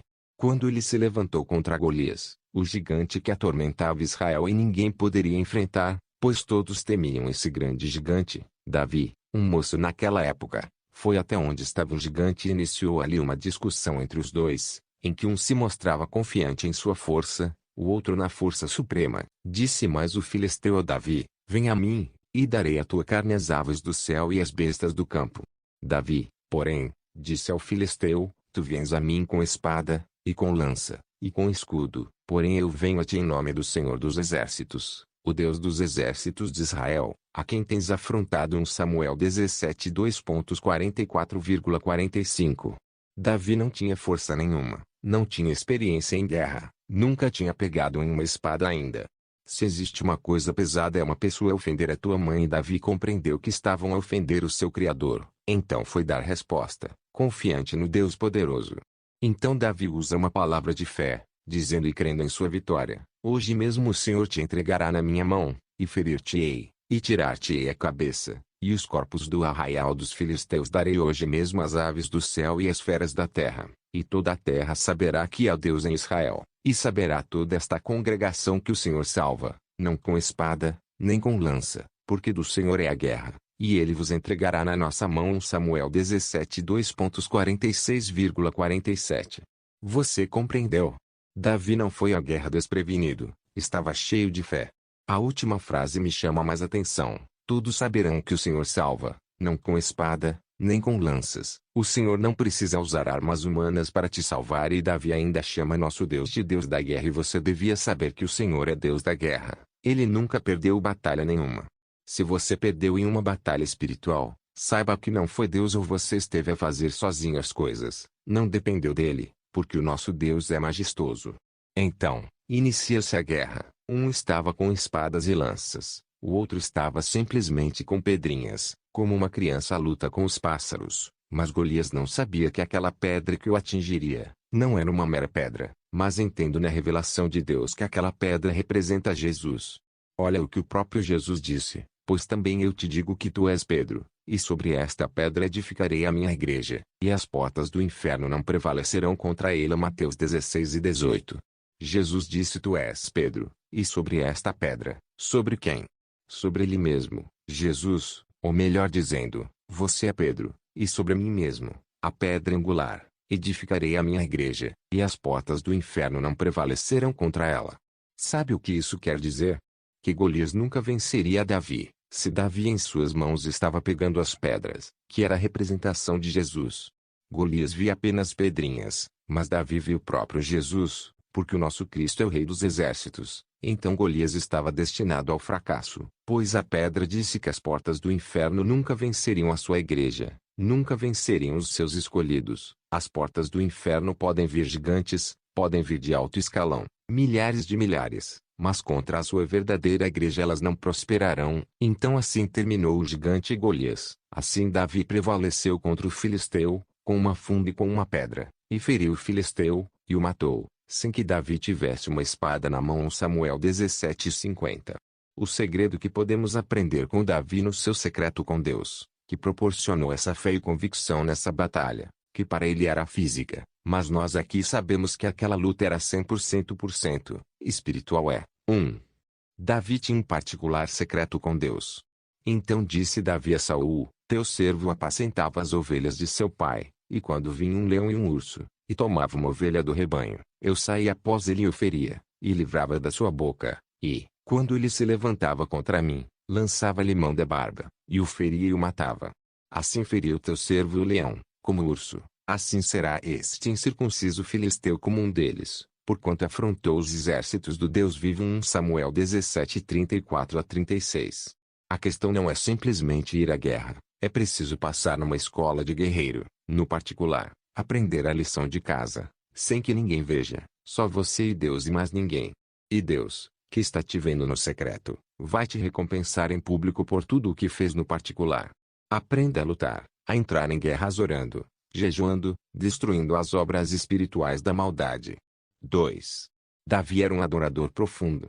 Louvarei grandemente ao Senhor com a minha boca, louvá-lo-ei entre a multidão. Salmos 109:30. Davi louvava grandemente a Deus, adorando com sua vida, dia e noite. Quando não estava ocupado com ovelhas, estava com sua harpa, cantando, orando, adorando a Deus. Eu aprendi uma lição, meus irmãos: adoração atrai a Deus poderosamente para a terra, adoração faz Deus levantar-se do trono, adoração move os céus, faz as plantas cantarem, as aves responderem, as plantas dançarem, adoração faz anjos descerem à terra e se juntarem aos verdadeiros adoradores. Davi era cheio da glória de Deus, porque era um adorador profundo. Em seus salmos podemos ver a sua vida profunda de louvor, adoração e oração. A sua vida profunda de adoração levava ele a estar em constante contato com Deus. Quer dizer que as suas baterias estavam carregadas de poder para vencer o maligno. Aprendi que no céu, quando os anjos de Deus não estão na guerra, estão adorando ao Pai, ou melhor, carregando as baterias, e eis a razão de uma vida profunda de adoração, e o seu resultado potente. Continue no capítulo 3. Deus abençoe. Amém. Capítulo 3. Intercessão. Etimologicamente, intercessão no hebraico quer dizer paga, que segundo a concordância de Strong quer dizer colidir, encontrar por acidente ou violência. Figuradamente falando também significa suplicar, orar, alcançar, correr, que são palavras usadas em Isaías 55:12. No hebraico, no Antigo Testamento, ressalta vários significados existentes na raiz da palavra, como vir sobre ou contra, quer de propósito ou acidentalmente, quer violentamente ou levemente. A Bíblia também nos fala de algumas expressões como se colocar na brecha para defender alguém. Ezequiel 13:5, Ezequiel 22:30. A palavra hebraica paga para intercessão tem dois aspectos. Primeiro, o de luta, violência, choque e denota confronto, e segundo, o de encontro, colocar-se entre, orar, suplicar, pleitear. Concluímos que intercessão tem um significado de confronto e outro de encontro com Deus, tipo assim: o homem não tem autoridade para confrontar o Criador, por isso vamos a Deus com uma atitude de quebrantamento e submissão, mas confronto é sobre quem se opõe à vontade de Deus, Satanás. Há definições de intercessão: é se colocar na brecha a favor de alguém, é ser a resposta dos problemas de amigos, vizinhos, pais, filhos, irmãos na fé e da nação ou do mundo. Resgatar o que se havia perdido. É buscar aquilo que todo mundo tem medo. É ser herói no silêncio. É morrer para que o outro possa viver. Enfim, intercessão é amar, perdoar e se compadecer do sofrimento dos outros a ponto de você não ter nada para que o outro possa sorrir. João 15:13. B. A grande revelação de intercessão. Quero levar-te num nível alto e grande, de uma revelação cristocêntrica, da origem da palavra intercessão no Novo Testamento. A intercessão na Nova Aliança começou na cruz. Se olharmos muito bem para a cruz, entenderemos que quando Jesus foi crucificado, ele não tocou nem no céu, nem na terra, mas estava entre ambos. Em outras palavras, podemos entender que Jesus estava entre Deus e o homem. Na terra estavam pessoas que mereciam morrer, no céu estava o Deus Santo, amoroso, porém juiz. Ele estava pronto a julgar o homem da sua iniquidade. Jesus, que é o advogado, em outras palavras, o nosso intermediário, estava na cruz resolvendo a situação do homem com Deus e de Deus com o homem. Este é o verdadeiro sentido de intercessão entre problema e solução, estar entre o homem e Deus, Pois o grande intercessor Jesus estava na cruz, resolvendo o problema do homem que estava perdido, pagando o preço mais caro com seu próprio sangue, para que o homem viesse a ter um relacionamento, quebrado por Adão, de uma maneira segura. Por esta razão, intercessão quer dizer estar entre o problema e a solução. C. Tipos de intercessão. 1. Intercessão de identificação. É se posicionar como problema, mesmo não sendo. Exemplo: Jesus não tinha pecado, mas mesmo assim tomou o pecado da humanidade se identificando como pecador e pagou o preço que o homem não suportaria. Isaías 53:4. Aquele que não conheceu pecado, o fez pecado por nós, para que nele fôssemos feitos justiça de Deus. 2 Coríntios 5:21. 2. Intercessão de concordância. É estarem todos unidos, num só pensamento. Geralmente um ora e outros vão concordando em oração. 3. Intercessão de confissão. Este é um pouco parecido com a identificação, mas aqui é especificamente para confessar os pecados da humanidade ou de um lugar como se fosse você que cometeu os mesmos. 4. Intercessão profética. Geralmente é a liberação de palavras proféticas, onde houver escuridão profetizar a luz, onde houver doença profetizar a cura. Assim como fez o Pai, que liberou palavras como haja luz e houve luz. Demissão dos intercessores na igreja. Efésios 6:18. 1. Ser o vigia dos portões. É o que controla as pessoas intencionadas, orando e vigiando, quebrando já a partir da porta todo projeto maligno. 2. Interceder pela vida do líder da igreja e dos seus colaboradores. O intercessor deve dar cobertura ao líder da igreja e sua família, porque durante o trabalho do líder pode haver um contra-ataque ou retaliações, e também aos seus colaboradores. 3. Interceder pela vida da igreja. A saúde espiritual e física da igreja está nas mãos do grupo de intercessão. Se algo na igreja está a correr mal é porque o líder ou grupo de intercessão está distraído. E umas dicas boas sobre a intercessão. Intercessão é algo sério. É muito mais do que oração, é aceitar morrer a favor da igreja, da pessoa necessitada ou ainda da nação. A falta de um grupo de intercessão na igreja é sinônimo de igreja doente ou morta ou, ainda, dominada por trevas. Por vezes, há pessoas na igreja que nunca mudam, pois estão sob domínio de Satanás. Não se pode colocar qualquer pessoa no grupo de intercessão. Não é um grupo onde alguém que está atormentado entra para se refugiar. É algo sério e só os vocacionados ficam ali. Grupo de intercessão é o alvo de Satanás numa igreja, e assim eles conseguem chegar até o pastor. A intercessão não depende da quantidade de pessoas que a formam, mas sim da qualidade. Mais vale 2 pessoas preparadas do que uma multidão fraca e não pronta. Todos os intercessores devem estar revestidos de toda a armadura de Deus para evitar retaliações, Efésios 6:11, ou contra-ataques do diabo. F. Algumas características do intercessor. 1. Misericordioso. 2. Amoroso. 3. Humilde. 4. Obediente. 5. Justo. 6. Santo. 7. Piedoso. 8. Temperante. 9. Compassivo. G. Níveis de intercessão. 1. Intercessão familiar. Este consiste em chorar diante de Deus pela sua família, não permitindo que a mesma caia no inferno. Temos visto muitos cristãos indo e vindo à igreja, que não têm preocupação com sua família que está nas drogas, bebidas e todo tipo de pecado, como prostituição e muito mais. Neste caso, precisamos despertar o amado irmão para o fato que o cristão em uma família desviada ou perdida o atalar em sua família. Nossa missão é nunca permitir que eles cheguem ao inferno, portanto, nós vamos alcançá-la por meio de choros e lágrimas. Nem sempre teus familiares esperam que você os evangelize, pois o profeta muitas vezes não tem honra em sua pátria. Por isso, dobrar os joelhos é o único meio eficaz para derrubar os gigantes que estão aprisionando os nossos. Destruindo os espíritos familiares, com Deus aprende que, assim como existem heranças físicas, também existem as espirituais. As heranças espirituais são de extremo perigo se as mesmas estiverem sob maldição, mas também existem as heranças espirituais benéficas. No caso de Salomão, filho de Davi, que quando seu pai morreu, Deus o visitou com grande poder para abençoá-lo segundo a fidelidade do seu pai. Então ele foi favorecido de heranças espirituais. A nossa fidelidade, nossa entrega, não é em vão. Nossos filhos herdam coisas dos céus, mas o que quero mesmo salientar é a herança da maldade em que a Bíblia fala que Deus visita a maldade dos pais, da primeira até a quarta geração daqueles que ofendem a Deus. Ali compreendemos este perigo, onde muitos dos nossos familiares, por não estarem escondidos no sangue de cobertura de Cristo Jesus, então caem na situação de vivenciarem essas heranças deixadas pelos seus pais, avós e assim por diante. O mais perigoso ocorre com pessoas que fizeram pactos com as trevas, eram satanistas, e assim que morrem, aqueles demônios a quem eles serviam, procuram pelos seus filhos, e assim por diante, para continuar com a missão maligna que o seu pai ou avô começaram. E isto é herança. Por isso vemos muitos querendo ser livres e não conseguem, ou também porque tem perseguição na área da bruxaria.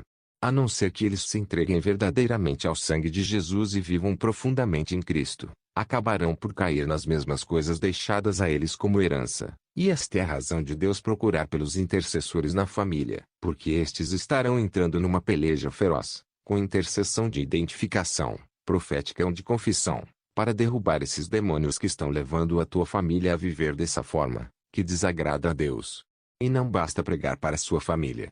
Vá até Jesus para que ele te encha e as tuas palavras estejam repletas de poder de Deus, adquiridos com muita oração, jejum e súplicas para destruir os poderes malignos que os cativam. A tua família está clamando por socorro, está clamando por ajuda e você não compreendeu que eles não estão agindo assim porque querem, nem porque gostam, mas porque estão caindo em garras demoníacas e não têm forças para lutar. Quando me converti a Jesus, o Salvador, estava vindo da Igreja Católica com o sonho de ser padre em internato católico.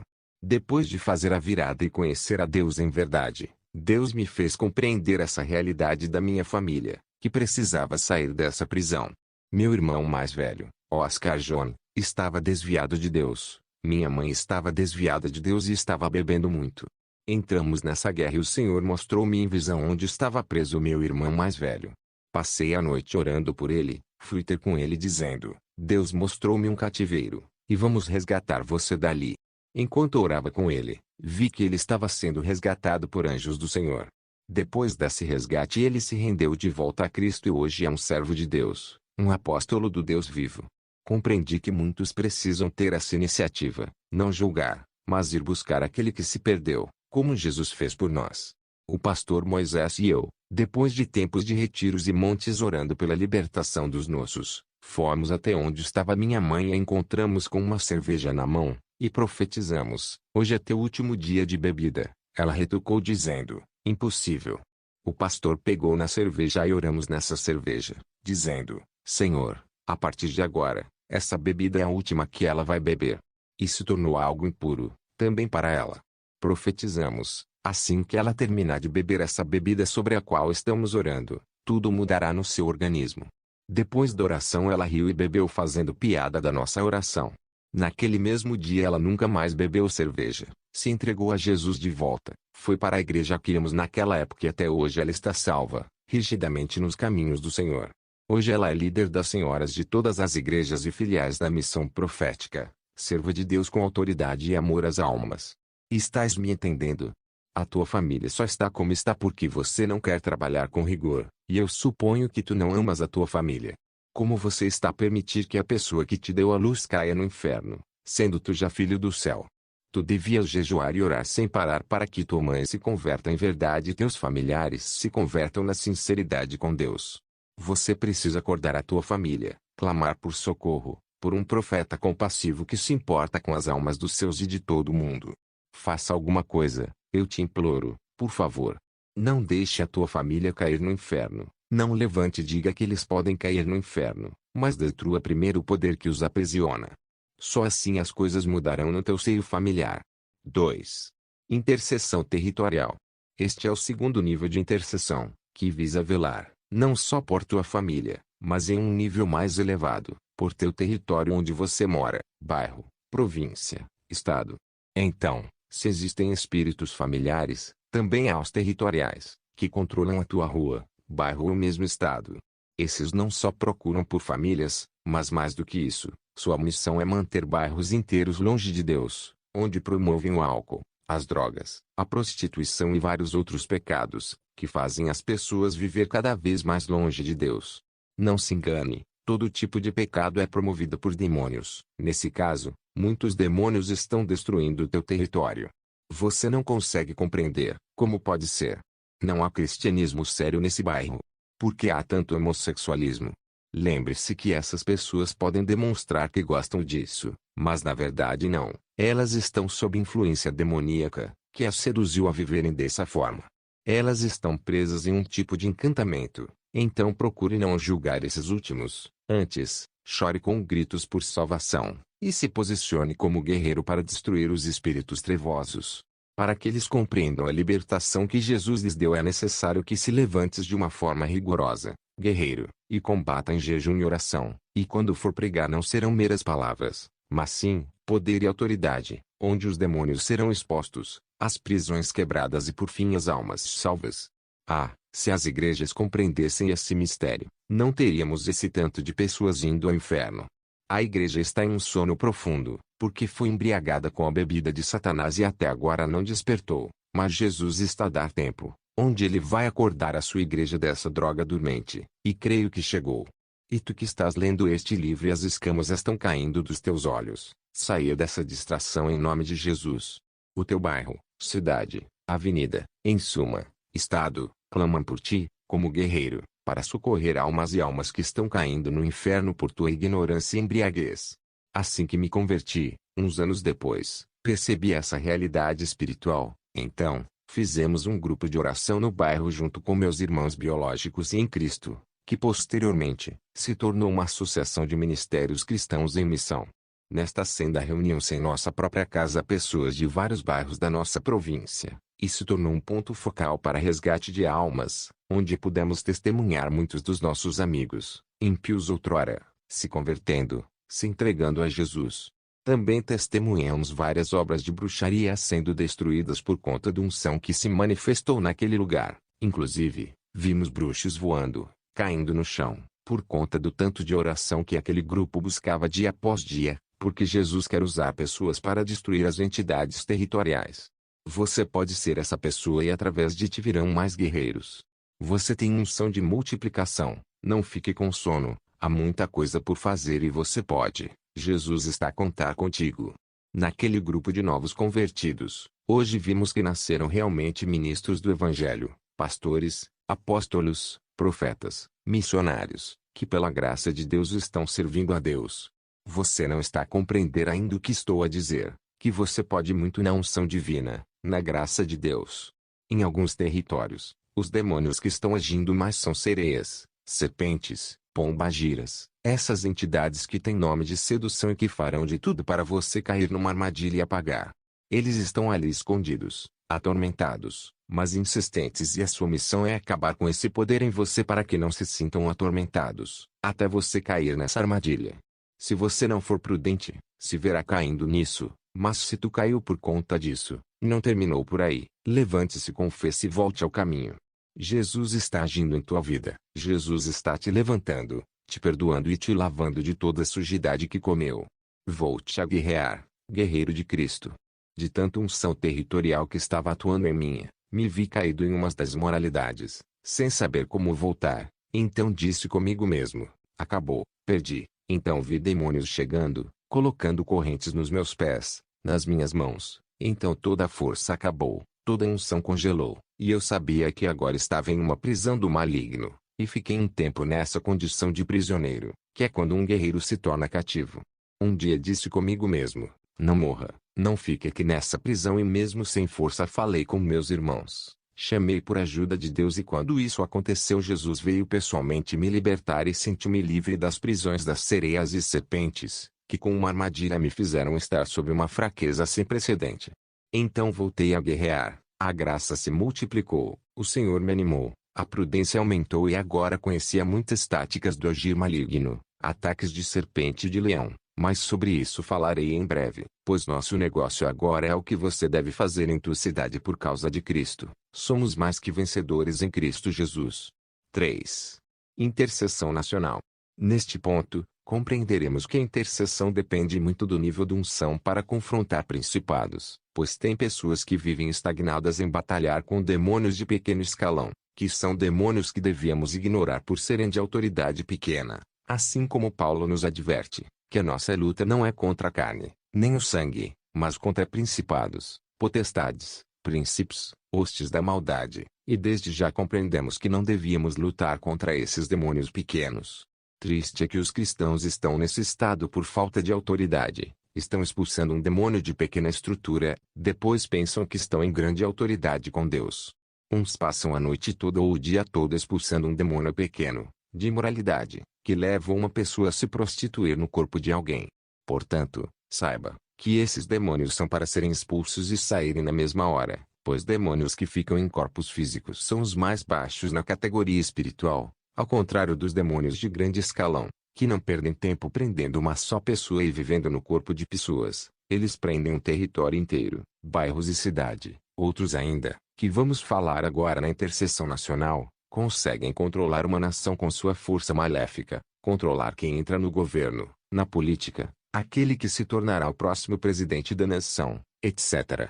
Meus irmãos, na intercessão nacional o cristão chega na autoridade de tirar um presidente do seu trono e colocar outro, sem que precise se candidatar à política, porque os verdadeiros cristãos não se misturam com maçonaria, já que a política no geral é maçônica, mas eles fazem isso com os joelhos no chão, orando para Deus mudar decretos, para ter salvação de almas em seu país, para diminuir a delinquência ou mesmo erradicá-la, tirar pessoas da prostituição, e só mesmo com oração para destruir os bares e fechar as indústrias de bebidas alcoólicas.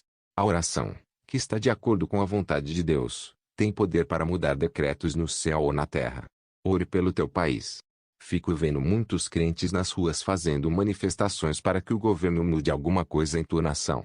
Não seja ignorante, você pode mudar as coisas no teu país com os joelhos em tua própria casa, orando, porque nessa autoridade anjos são enviados em cada parte onde você decretar mudança, pois você não está sozinho, existem milhares de anjos a serviço dessa autoridade que você alcança na comunhão com Deus. Ah, se nós compreendermos essa graça que Deus nos deu. Nós sofremos por falta do conhecimento verdadeiro de Deus. Orando você receberá dons, autoridade para tocar em várias pessoas em teu país. 4. Intercessão internacional. Este é o último nível de intercessão.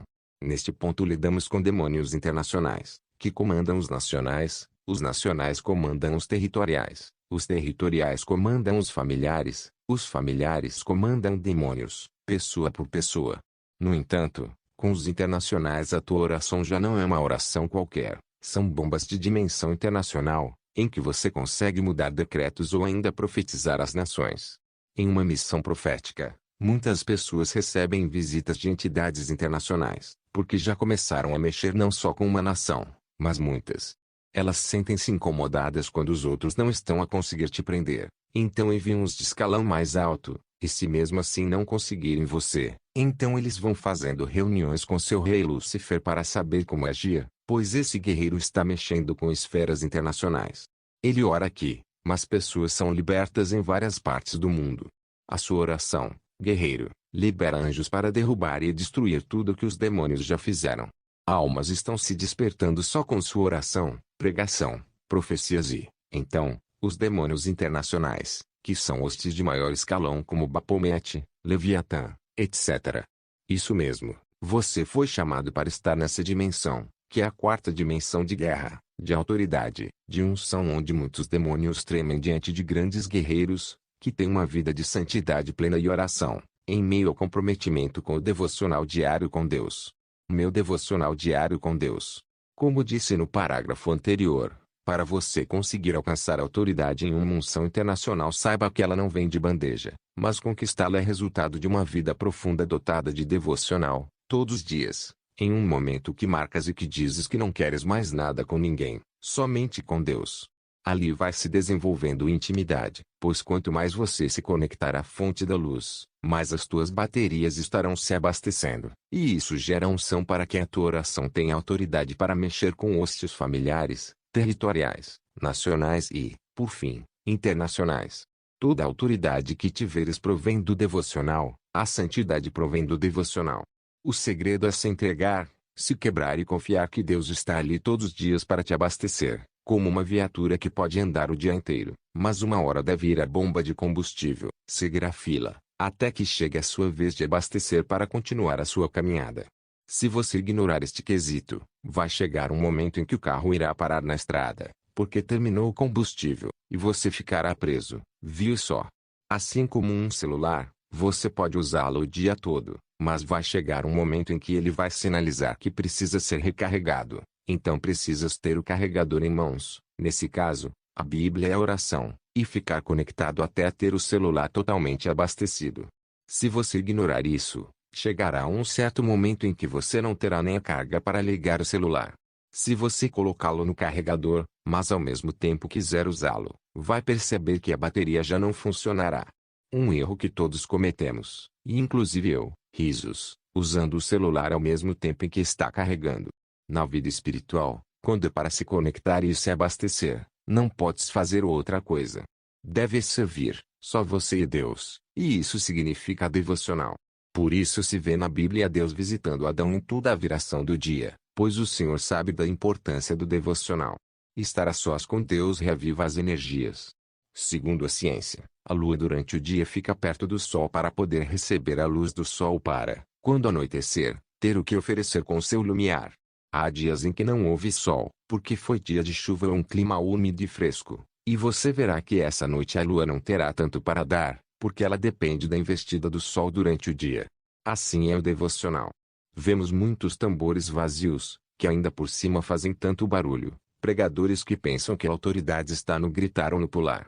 Não estou a reprovar o pular e o gritar, pois também o faço quando estou muito envolvido com a glória. Estou me referindo a certos que assim pensam, que sempre que gritam representam a grandeza de Deus. Saiba que Deus está chamando-te ao devocional. Púlpito e altar não devem ser lugares de pessoas que não se atualizam nas coisas dos céus, que não têm um devocional respeitável com Deus. Então como posso fazer o devocional se é tão importante assim? Faça o seguinte, querido irmão. 1. Estabeleça um horário diário com Deus.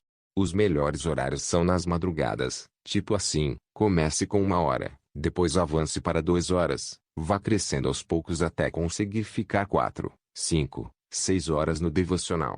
Quanto maior o tempo conectado, maior é a unção e autoridade alcançadas. Você não vai comparar alguém que coloca seu celular por 20 minutos na carregador, com alguém que consegue deixá-lo carregando sem mexer, pois a bateria do primeiro não terá o mesmo tempo de vida do segundo. 2. Tire toda a preocupação, lance fora toda a inquietação, preocupação, ansiedade para não fazer as coisas com pressa, perturbado. Você já ouviu que a pressa é inimiga da perfeição? Então, é isso aí. 3. Primeiro passo no devocional com Deus é, boca no pó e lágrimas. Isto é, lembrar de quão miserável és, lembrar que está diante de Sua Majestade, despir-se de seus títulos, de seus dons, de sua fama, de quanto você tem no banco, de quantas almas ganhaste, esquecer de como você anda na santidade, de como você foge do pecado.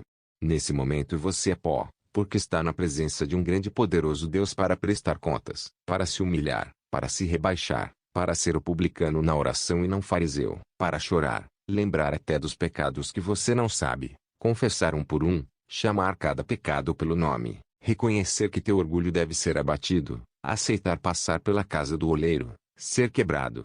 Nesse ponto, Deus vai sorrir para ti, dar-te um abraço e te reanimar, porque esse é o momento principal.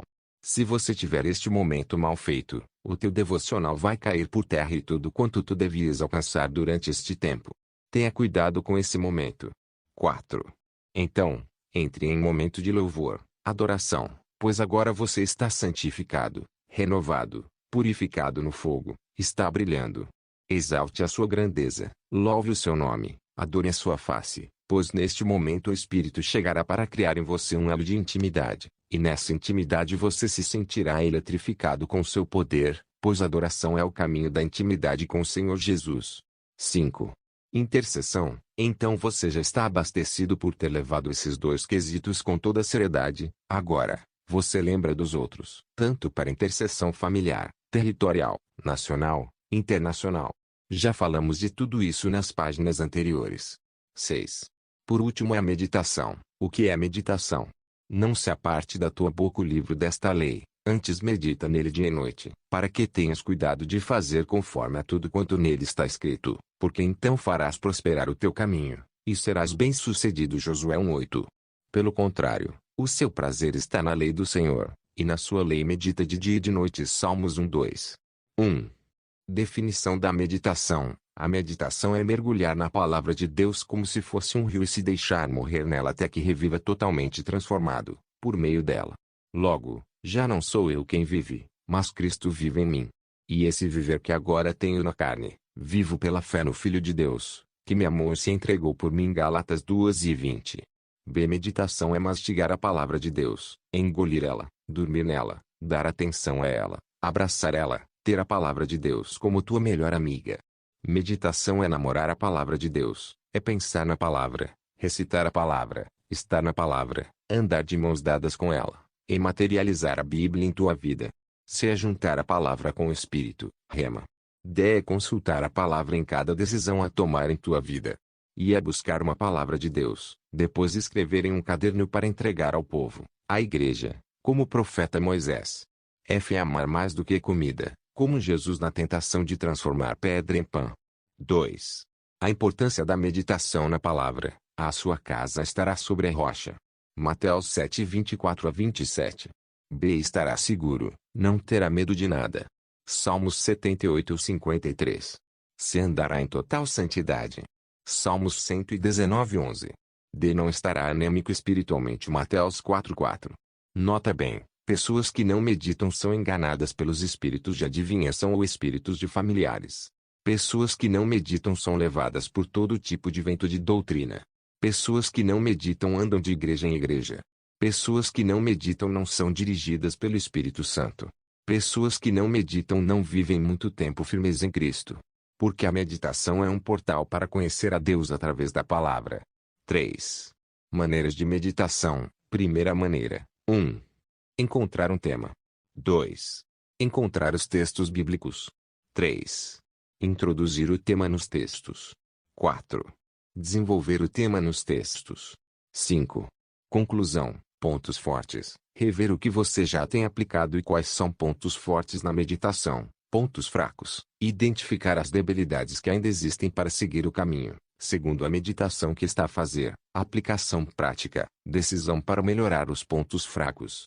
Atenção! Não meditar deitado. Para que a sua meditação não seja meditação e dormir no sono profundo. Antes de meditar, ore repreendendo todo o cansaço e desconforto e prepare o momento. Ore calando a voz do inimigo, para não ser enganado por Satanás. Não meditar sem antes tirar um tempo de devocional e adoração. Isso é crucial. Continue no capítulo 4. Deus abençoe. Amém. Capítulo 4. A guerra espiritual começou desde os dias de João Batista. Desde os dias de João Batista, o reino do céu é tomado por violência. O que Jesus queria dizer através dessa palavra? Como faço para herdar o reino dos céus? E, desde os dias de João o Batista até agora, se faz violência ao reino dos céus, e pela força se apoderam dele. Mateus 11:12. Pois bem, essa é uma palavra que pode ser olhada no sentido negativo, mas o Senhor Jesus dizia literalmente de violência, não física, porque até aqui sabemos que a nossa luta não é contra sangue e carne. Porque não temos que lutar contra a carne e o sangue, mas, sim, contra os principados, contra as potestades, contra os príncipes das trevas deste século, contra as hostes espirituais da maldade, nos lugares celestiais. Efésios 6:12. Para melhor compreendermos sobre isso, vamos ver um pouco da história de Josué, que assim que recebeu a missão para entrar em Canaã, o Senhor o preparou para levar o povo a entrar nela. Não foi fácil, pois para adquirir a terra tinha que lutar incansavelmente com vários reis, e a sua dependência ao Senhor fez ele vencer a todos e, assim, ter a terra prometida. E o Senhor os deu nas mãos de Israel, e eles os feriram, e os perseguiram até a grande Sidom, e até Misrefote-Maim, e até o vale de Mispa ao oriente, feriram até não lhes deixarem nenhum. Josué 11:8. É nessa visão que vemos que o Senhor quer que sejamos valentes, como aqueles soldados. Todos naquele tempo são representação de vários demônios. Eles não estão dentro da terra prometida, mas ficam nos ares guerreando com toda a força contra os filhos da luz, acusando os filhos de Deus de dia e de noite para os fazer fracassar na peleja da luta violenta para ter direito ao céu. Como lutar contra, e ter direito ao reino dos céus?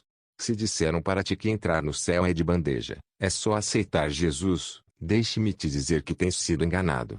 Aceitar Jesus é o básico, mas deves levar em conta a caminhada, a parte mais difícil do cristianismo, quando nos dizem para estarmos de vigia, Que não podemos dormir em nenhum instante, pois corremos o risco de perder a vinda do Rei, quando nos dizem que, quem vencer será vestido de vestes brancas, e de maneira nenhuma arriscarei o seu nome do livro da vida, e confessarei o seu nome diante de meu Pai e diante dos seus anjos. Apocalipse 3:5. Compreende que há uma luta violenta, em que uns vão fracassar no meio da caminhada, e outros serão tidos como vencedores. Triste é que a maior parte de crentes não foram preparados para a guerra espiritual, mas como bebês que dependem do seu pastor para tudo. Não tem como um crente assim discernir quando está sob ataque do inimigo e qual posição deve tomar. Como discernir ataques de inimigos e vencer os mesmos? Precisamos compreender que o ataque do inimigo chega até nós como propostas pecaminosas, fraqueza espiritual, dores musculares. Se você está sentindo esses sintomas, lembre-se que está sob ataque de tua vida espiritual, pois ele sabe que assim que pecares não terás força para orar devidamente. Acaba com tua inocência em Cristo, até acostumar-se a pecar, a viver sem compromisso, como um cristão derrotado e sem prazer de chegar na maior mansão do universo, a terra prometida. Lembre-se que o inimigo está a estudar as tuas fraquezas, está a ver como te atingir. Ele estuda você durante meses, anos, até ter como acabar com tua história de soldado de Cristo. Um cristão que quer realmente chegar no céu deve renunciar coisas que para alguns parece normal, como o tempo de televisão, bate-papos e fofocas, certos costumes de cristãos comuns. O cristão anormal, incomum, anda na contramão do mundo. Eis que venho como ladrão. Bem-aventurado aquele que vigia, e guarda as suas roupas, para que não ande nu, e não se vejam as suas vergonhas. Apocalipse 16:15. Vencendo os ataques espirituais da maldade. Bom, não é fácil, mas é possível viver aqui na Terra, sem se contaminar com costumes diários do mundo. E como vencer esses ataques malignos, já que o seu objetivo é nos deixar distantes de Deus? 1.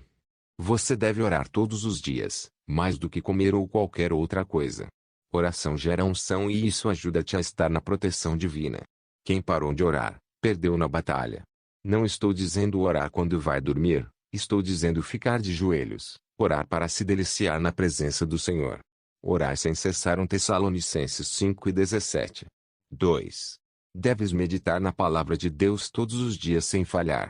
Isto é o condimento mais importante para orientar um guerreiro da luz. É um manual de guerra, é o nosso código de estrada. A palavra é nossa instrução de vitória, para nós que queremos chegar na eternidade do trono branco. Antes tem o seu prazer na lei do Senhor, e na sua lei medita de dia e de noite. Salmos 1:2. 3. Santidade total ou simplesmente renúncia total do prazer carnal, prazer do mundo, prazer pelo pecado. Lembrando que para um soldado novelas, filmes, músicas seculares ou mesmo pensar imoralmente torna-se um caminho para a derrota. Um soldado que quer conseguir entrar na eternidade com Deus deve ir contra tudo o que rouba o prazer da graça do Eterno, tudo o que dá mais prazer que sua presença. Mas, como é santo aquele que vos chamou, sede vós também santos em toda a vossa maneira de viver, porquanto está escrito, sede santo, porque eu sou santo. 1 Pedro 2:15,16. Levante, por favor, você consegue. Você foi derrotado em alguma ferida exposta. Lute, esforça-te, você consegue, você é um cidadão do céu. Todos os dias já apanhamos de alguma maneira, mas não desistimos. Lembre-se que um verdadeiro soldado carrega no ombro o soldado ferido, outros vão se arrastando, outros voando. Experiências e aprendizados diários de combates. Estive cantando o louvor o qual o Senhor nos inspirou, todo dia, me alegrando nele. Santo, santo, toda a terra proclama, missão profética proclama que é santo. E então pelo cansaço fui me deitar para o repouso, pois era o dia de repouso. Então comecei a ter visões de batalhas espirituais como de costume. Havia vários demônios enquanto eu estava com uma espada e guerreava contra eles. Muitos demônios que nunca tinha visto, pareciam novos demônios chegando, então comecei a ouvir um barulho alto e potente, e acordei do meu sonho. Eis que vi em frente a mim um demônio que veio se apresentar, muito irado comigo. Ele rugia os dentes, estava muito machucado, creio que devido à batalha que Jesus me permitiu guerrear. Esse demônio estava chorando de fúria por ter sido machucado, então fiquei meio abalado, pensando no que se sucederia, e ergui meus olhos para o céu, como diz a palavra de Deus, levanto os meus olhos para os montes, de onde vem o meu socorro? O meu socorro vem do Senhor que fez o céu e a terra. Salmo 121:1. Enquanto olhava para os céus vi uma luz com todo o poder que começou a raiar. Essa luz brilhava até mim, saía do céu e chegava em minha direção. Essa luz era mais quente que o sol e assim que chegou mais perto eu já não conseguia suportar, pois eu estava queimando de poder, eletrificado pelo poder de Deus. Então, percebi que o Criador chegou até meu quarto para uma visita especial e eu não dava conta da glória, nem conseguia manter contato com essa glória toda, porque eu tremia e fugia o meu olhar. Mas em certo momento eu queria olhar no rosto de Deus sem ter medo de morrer. Eu não me preocupei se morreria por ver a face de Deus. Era uma alegria incontrolável, uma felicidade. Quando olhei para a luz fui transportado através de uma visão até o céu. Enquanto olhava o céu desde a cama, eu vi o Criador fugindo do meu olhar, virando-se para outro lado, e foi então que percebi que ele não queria que eu morresse e por isso me evitou, mostrando-me apenas as costas dele. Eu vi a Deus grandão e foi uma experiência de consolação para mim. Então ele disse: rogo-te que me mostres a tua glória. Porém ele disse: eu farei passar toda a minha bondade por diante de ti, e proclamarei o nome do Senhor diante de ti, e terei misericórdia de quem eu tiver misericórdia, e me compadecerei de quem eu me compadecer. E disse mais: não poderás ver a minha face, porquanto homem nenhum verá minha face, e viverá. E acontecerá que, quando a minha glória passar, pôr-te-ei numa fenda da penha, e te cobrirei com a minha mão, até que eu haja passado. E, havendo eu tirado a minha mão, me verás pelas costas, mas a minha face não se verá. Êxodo 33:18. Nenhum ser humano na forma física verá a face gloriosa de Deus sem que morra, a não ser que Deus se revele na forma humana. Glória a Deus, eu o vi se virando, para que eu não morresse. Senti-me abraçado, acarinhado e mimado diante de tanta glória. Logo que os demônios viram a manifestação da glória de Deus correram por 7 caminhos. Glórias a Deus! Deus é o Pai, é o maior gigante do universo. Não existe ninguém maior do que ele na face da terra. Então Deus abriu minha visão para ver um demônio famoso que se veste e se manifesta como Jesus. Comecei a ver esse demônio do engano, que está invadindo nossas igrejas, trazendo profecias, curas e milagres falsos. Esse falso Jesus está sendo adorado onde não tem santidade, renúncia, arrependimento e doutrina. Vigiem, estejam alertas. O Rei Jesus, o Filho do Deus vivo, está voltando. Esse demônio tinha mais de 5 dedos, estava pondo a capa do Jesus de Hollywood, do filme A Paixão de Cristo, e não é esse o verdadeiro Cristo. Amém. Arrebatamentos e visões durante a campanha de confrontos espirituais. O Senhor veio e me levou até as nuvens e, ali mesmo, estive lutando contra o demônio de dragão junto com os anjos do Senhor. Esses demônios de dragão são os da falsa unção, falso Pentecostes e do engano nas igrejas. Enquanto estive lá o Senhor nos deu vitória. Depois, o Senhor nos levou a uma casa, parecia de ouro puro, muito linda e pura, brilhosa. Então vimos mais desse demônio de dragão se infiltrando nessa casa para profanar a casa, pois a casa representa o corpo de Cristo. Quando chegamos lá, o dragão correu pela sua vida. Eu estive acompanhado de anjos e esse dragão corria tão forte e eu fui correndo para cortar a sua cabeça com a espada e o Senhor disse: deixe ele fugir, e ele fugiu. Depois o Senhor levou-me para o escritório, onde estive acampado, e ali mesmo fui visitado outra vez por vários anjos. Um dos anjos trouxe algo do céu para os meus olhos. Ele ungiu meus olhos e enquanto ele os ungia eu senti uma dor incontrolável. Quando ele terminou de ungí-los, minha visão ficou mais nítida, e vi que no meio dos anjos também tinham crianças. Vi crianças do Brasil que Deus tem levado ao céu. Glória a Deus! Depois fui levado a um lugar de treinamento em arrebatamento e o Senhor sozinho, com sua voz, me ensinava como vencer as guerras diárias e como andar pela fé. O Senhor colocou-me num lugar alto e o caminho era apertado. Qualquer descuido eu cairia em terra. Deus me disse para andar com cuidado, para conseguir ficar estável. No princípio eu estava instável, porque era um pé após o outro, mas fui aprovado no treinamento. Durante a campanha, em confronto espiritual contra sereias e serpentes, também o Senhor me levou em arrebatamento até dentro do mar. Eu cheguei até lá e encontrei crianças presas dentro do mar. Há um parque de diversão infantil para distrair as crianças, para não se aperceberem de que estão numa prisão. O Senhor me orientou a pegar uma criança e levá-la comigo e eu fui até a terra para libertá-la. E o Senhor me disse que há muitas crianças e adultos presos no mundo marinho, a segunda maior prisão do universo, depois do inferno. O Senhor me orientou também a lutar contra as sereias e as serpentes, e então eu me vi com anjos. Havia uma guerra feroz e descia uma nuvem dos céus, que ia até o mar. Quando olhei vi várias sereias à beira do mar como mortas. Foi uma grande guerra e eu estive no meio dos anjos, e eu declarava palavras de vitória e anjos venciam os malignos das águas. E quando olhei vi várias almas de crianças, adultos e senhoras sendo libertas, saindo e correndo por sua liberdade. Glórias a Jesus Cristo. Mas há guerras que não estão sendo fáceis. Peço oração a todos para que eu consiga terminar a missão como vencedor e não me perder como vários soldados, por causa das astúcias de Satanás. Ida ao céu e inferno. Visão da Igreja Deus é Amor, Épida. Visão da moeda do Anticristo. O Senhor visitou-me, de novo, enquanto descansava. Vi, novamente, muitos demônios em guerra espiritual, porque o inimigo sabe que tem pouco tempo. Por isso alegrai-vos, ó céus, e vós que neles habitais.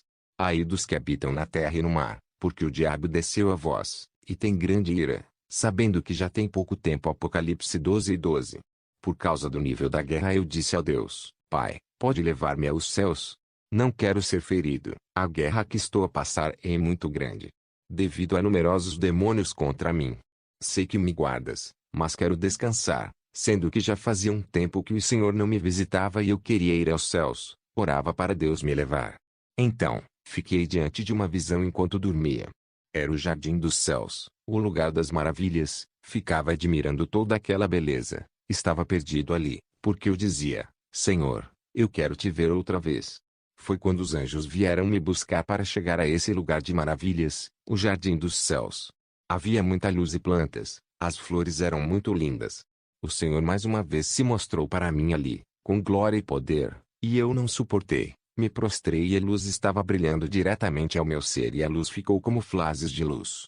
Estive ali prostrado, e chorava, dizendo, Pai, me perdoe, estou vendo tua glória. Ele olhou para mim e toda a concentração da luz da tua glória chegou até mim.